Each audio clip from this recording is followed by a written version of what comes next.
Here tomorrow, would you still remember me?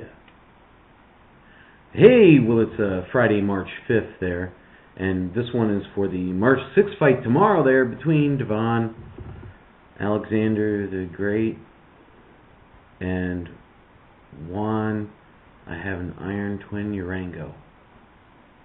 This is actually a big fight because it is unifying the WBC belt, which is Alexander's, and the IBF belt, which is Urango's, for the light welterweight thing. And they're going to be the majority champion, or however you want to put it. It's going to be a great fight. First, I'm going to break down the fighters, and then I'll give my prediction. I'll start out with Juan Urango. He's 22-2-1 with 17 knockouts for 68 percentage knockout ratio. And he is a bull. He's not a welterweight. We found that out. Berto smacked him around pretty good. But he is a very big light welterweight, if that's possible. At 5'7", 140 pounds. How you're big, I don't know, but he is. He's big for that size. And he's kind of like a slow-moving freight train.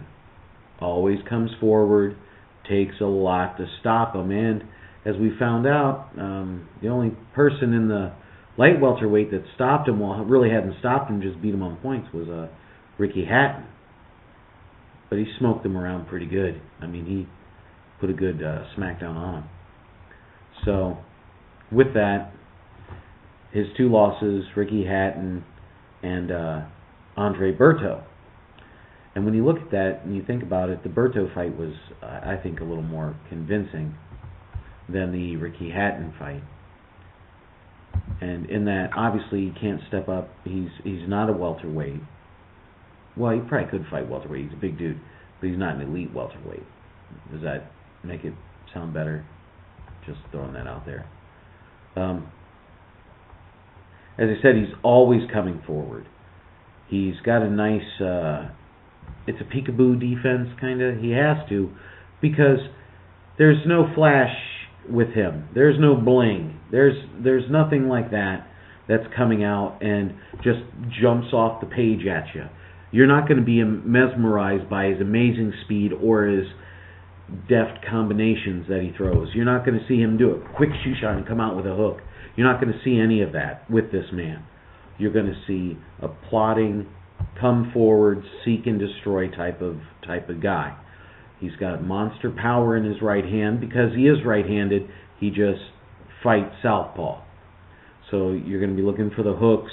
He works the body well. He comes forward, but he leaves himself open because he lunges and he does come in wide with his shots. So somebody that's able to fire straight down the pipe is going to do well against him.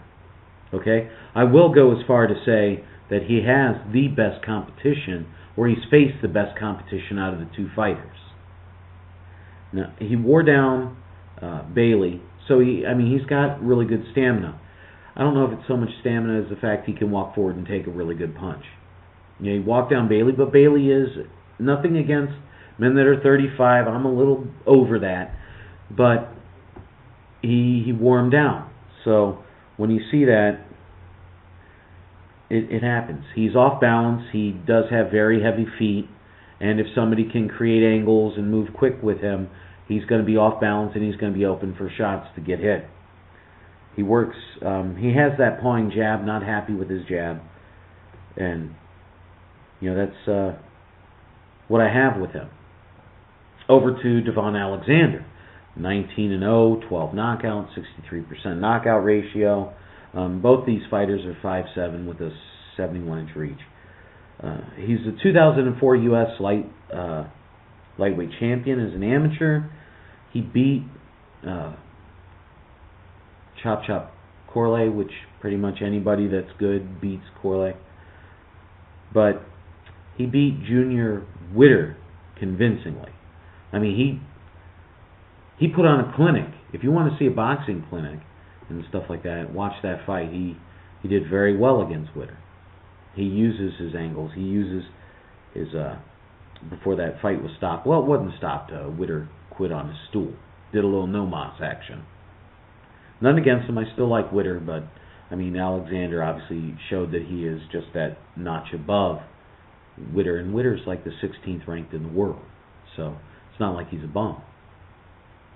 14 of the 19 opponents that he's faced have winning records, or had winning records at the time he fought him. And I said this with fighters, you want to look at that, you want to see the quality of opponent. So at least, granted, he's not fighting world beaters every fight out, but he's at least fighting guys that have beat other bums. So if they're bums, they're better bums than the bums that they beat. As I said, he's got good stamina. He's been 12 rounds twice. He carries his power late. He's got knockouts as late as in the 9th round. He's got youth on his side. He's only 23. He's a very active fighter. He throws good combinations. He uses great angles. He can get in and get out. He has the ability to be a counterpuncher with his slickness because of the movement that he gets. D's not, I wouldn't say his D is fantastic, but it's good enough. And when you put all this in, I think Devon Alexander, and I watched him as an amateur. I was in St. Louis at the time when he was an amateur, when he was doing a lot of great things.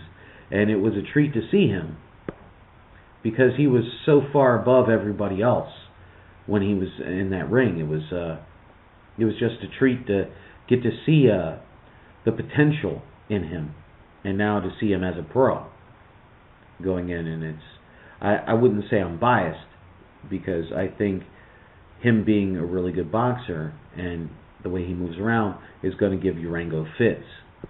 And I believe he's young enough and he has enough stamina and everything like that to stay away from him and get the decision. I could go as far, I think it'll be a unanimous decision. Nobody's really tested Alexander. And we see this now with, as we went in and we're like, well, like Andre Ward, he really hadn't been tested, and then he puts on clinics when he goes up against the next level guys. And that's pretty much where Devon Alexander is. He made it all the way to the finals to qualify for the Olympics. I mean, he's a junior Olympic champion. He's multi-silver glove champion. He started professionally fighting at 17 years old. So he never got up to the elite level in the amateurs. Could have, very easily could have. But he went pro after that. Once he lost, he said, well, I'm not going to mess with the Olympics in 4 years. I'll just be a pro, make a lot of money. Okay, so that's my prediction. I'm going with Devon Alexander by decision over Juan Urango. Okay? All right. We all have a wonderful day. I'm out.